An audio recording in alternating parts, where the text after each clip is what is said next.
guys, it's Chelsea from The Financial Diet. And thanks to Avast for sponsoring today's video. Trusted by over 435 million users, Avast prevents over 1.5 billion attacks every month by empowering you with digital safety and privacy, no matter who you are, where you are, or how you connect. Avast's new all-in-one solution, Avast One, helps you take control of your safety and privacy online through a range of features. Their best protection yet, Avast One gives you everything you need to take control of your safety and privacy online, and is accessible through a single, easy-to-use interface. And because Avast believes essential protection should be available to everyone, a free version of Avast One includes award-winning free AV, free VPN, free firewall, and much, much more. Avast security solutions stop malware, phishing, and virus attacks, and secures your personal photos, documents, and other files from being modified, detected, or encrypted by ransomware. And I have to personally vouch for the extent to which software like this can give you such a level of peace of mind when you are a digital creator or someone who does a lot of their business online. My co-founder and I are doing a class soon all about sort of the 101s of being an entrepreneur, but especially if your business takes place digitally, which increasingly almost everyone's does to some extent,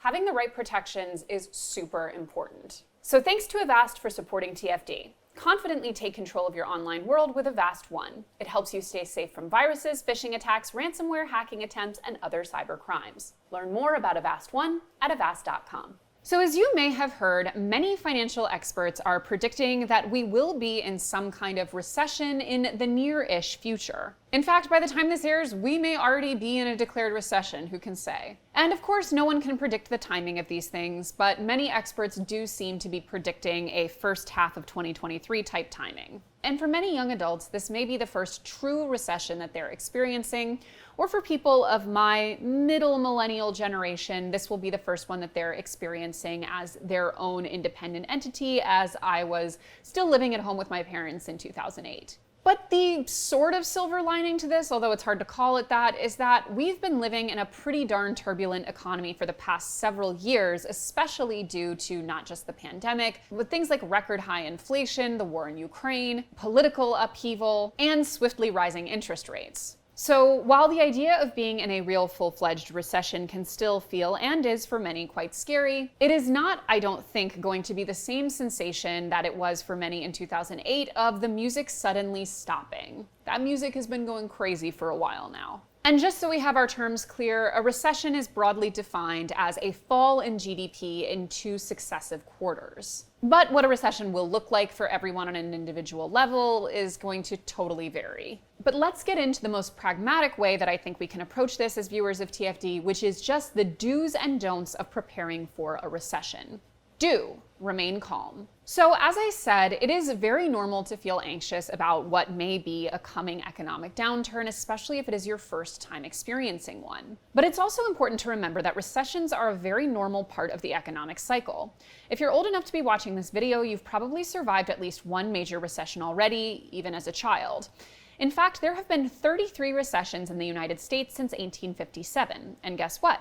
We've recovered from every single one of them. The economy has never once failed to come back stronger after a recession. However, of course, it does not recover overnight, and there are steps that should be taken to protect yourself as much as you can, but succumbing to panic is not going to do you any good. So it's important to just take a step back, look at your own finances, and make a plan based on your needs, goals, and things like the volatility of your industry, for example, because for many people, the recession is going to be very different if they lose their job or take a big pay cut versus if they don't. It's also important to take steps to protect your mental health. You are absolutely not obligated to read every terrifying bit of market news or doomsday Twitter thread. You can curate a media experience for yourself that allows you to stay informed while avoiding just hyper-fixating on the worst possible outcomes or confusing just constantly reading bad news with doing something productive. And this is also very important for a practical reason, which brings us to our first don't, which is don't sell your portfolio in a panic or make emotional investment decisions.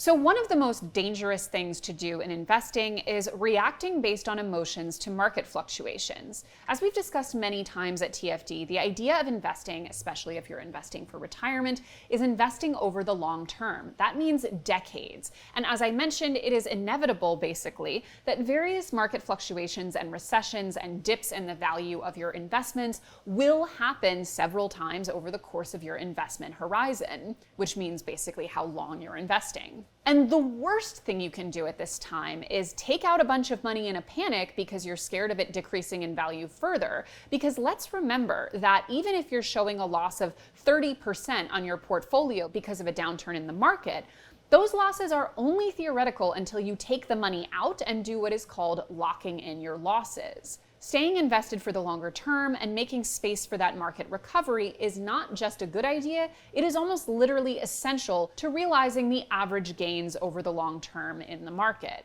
Because it's also not uncommon for the market to have its best days shortly after its worst days, and you could miss out on some really big growth if you sell all your stocks when the going gets tough. In fact, the market usually experiences its most dramatic growth in just a few days throughout the year. JP Morgan conducted a study on the best market days over the past 20 years.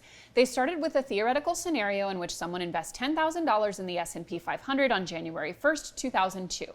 If that person proceeded to leave their investment alone for the next 20 years, they would end up with $61,000. However, if that person had missed the 10 best market days over the 20-year period, they'd have less than $30,000. So doing everything you can to not just avoid having to take money out of the market, but to avoid the very human temptation to panic and do it because it feels like the smartest thing to do when you're afraid of things getting worse, is one of the most important mindset shifts you can make going into a possible recession.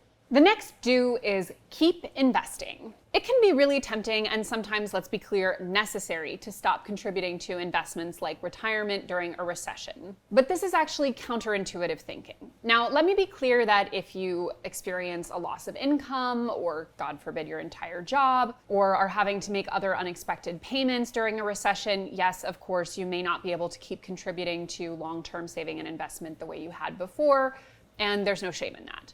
But if you have the ability to keep investing, it is actually incredibly important that you do so during a recession. When the market drops, it is called a bear market, and the price tag on most stocks drops along with it. So to use a highly simplified metaphor, it is almost like they're on sale. Now, that does not mean that you should only buy or really overbuy when the market is down, but it definitely means that this is the time at which your typical contributions are getting the most bang for their buck. And if you wait until the market is booming again and you feel better about investing, you're actually getting less value for each dollar you put in. So whether you have a 401k, a Roth IRA, or just a regular brokerage account, stick to your plan and keep investing. And again, remember that you are in it for the long haul and that history has proven over and over that staying the course is the right investment strategy. A Schroeder study of 148 years of investment data shows that the longer you stay in the market, the more likely you are to avoid losses.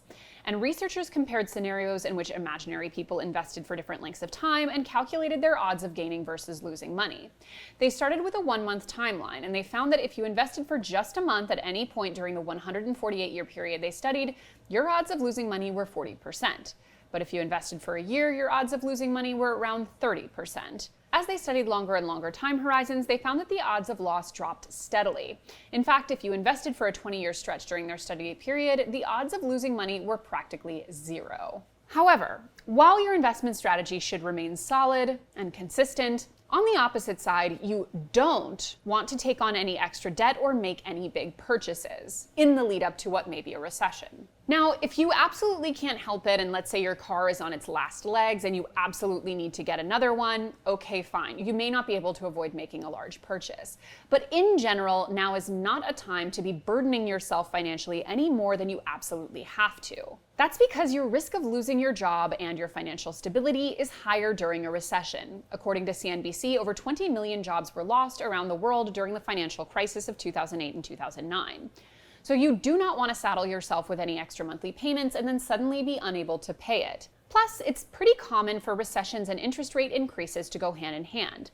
Sometimes you can lock in the interest rate on your payments and protect yourself from an unexpected price hike, but this is not always the case. And in a worst-case scenario, you could find yourself facing the harrowing possibility of losing your paycheck and having to make higher payments on a big purchase. So think carefully about any big purchase or extra debt you might be taking on, and do keep in mind that if you are looking at buying something that has interest, that you are locking in the best interest rate you can and not subjecting yourself to potential future interest hikes as soon as they start to go up. However, you do want to prioritize your emergency fund above all. So an emergency fund is simply a stash of money that is available to you whenever you need it, i.e. it's not tied up in an investment account or a house or whatever, that covers about 3 to 6 months of living expenses, again, at their minimal expense. We're not talking about 3 to 6 months of partying all the time. This is to cover things like potential job loss or unexpected repairs or medical bills or whatever may come up in an emergency. Now, if you don't have an emergency fund and you're doing something like contributing to a 401k, that's already a bad order of operations.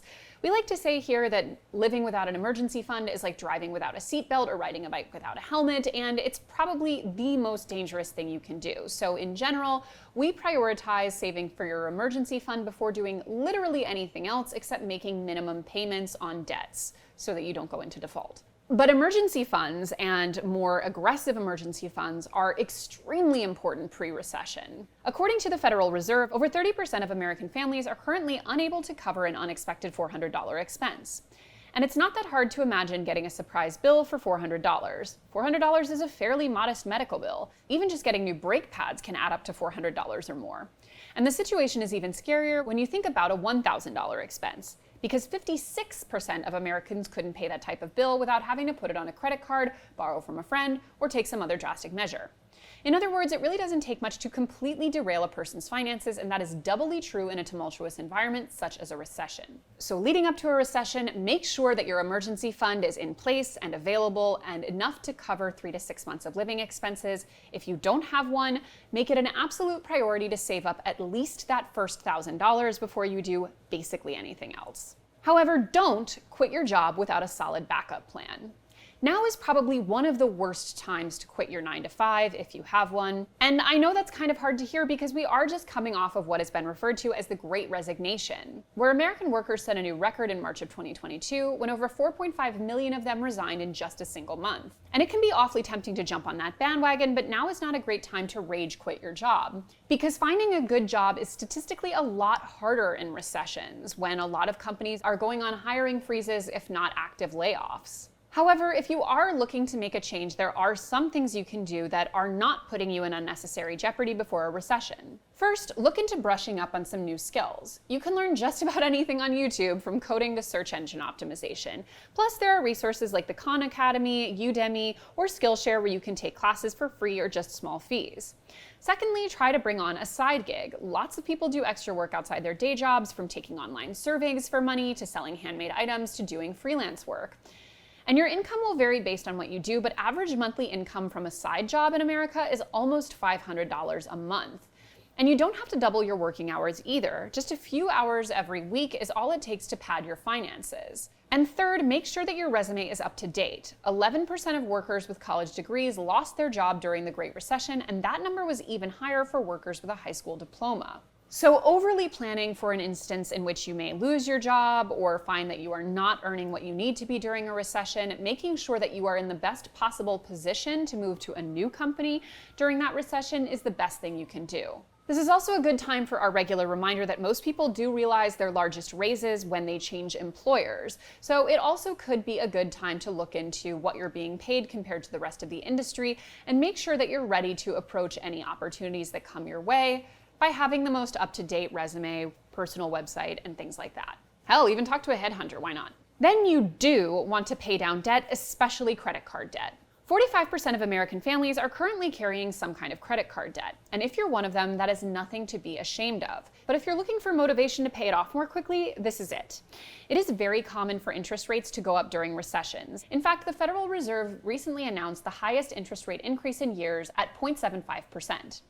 Now, granted, this isn't going to affect everyone the same way, but some credit cards have what's called a variable rate, which means that the interest rate can change over time based on a number of factors, including changes announced by the Federal Reserve.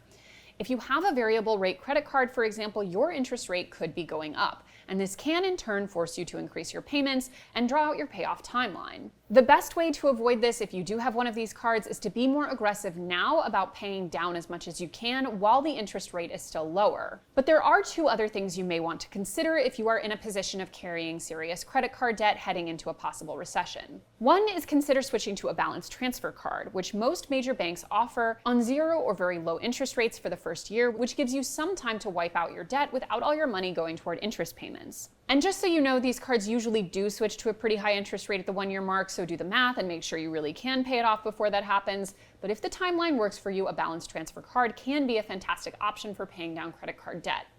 And second, just call up your bank and ask them if they will lower your interest rate. The worst thing they can say is no, but there is actually a good chance they'll say yes. According to a chief credit analyst at LendingTree, about 70% of people who ask for interest rate reductions actually get them. That's awesome. Lastly is do not co-sign on a loan. So in case you are not familiar with the concept of co-signing on loans, here is a very quick breakdown. Basically, let's say your friend or sibling takes out a loan and asks you to co-sign. When you co-sign, you're essentially signing up to be their backup. But if something happens and they can't make those payments anymore, which is even more likely during a recession, you are very much in the hot seat at the worst possible time to be in one. And the odds are not in your favor. Almost 40% of co-signers end up having to pay back some or all of the loaned money because the original borrower can't make payments. So unless you feel absolutely confident that you are willing and able to take over payments if something happens, do not co-sign on a loan. And if you really want to help someone out financially, consider giving them cash for a down payment or granting a personal loan instead, but do not put yourself at risk of having to make massive payments when you're facing down a recession. Now, I know that's a point that doesn't apply to everyone necessarily, but if you are in that position, it is incredibly important to consider. In general, preparing for a recession is just part of living a healthy financial life because they can and do happen on a pretty regular basis. But the good news is we know how these things work and we know how we can best prepare for them. So don't forget the do's and don'ts. And again, most importantly, do not panic, keep calm, and watch the financial diet. As always, guys, thank you for watching, and don't forget to hit the subscribe button and to come back every Monday, Tuesday, and Thursday for new and awesome videos. Bye!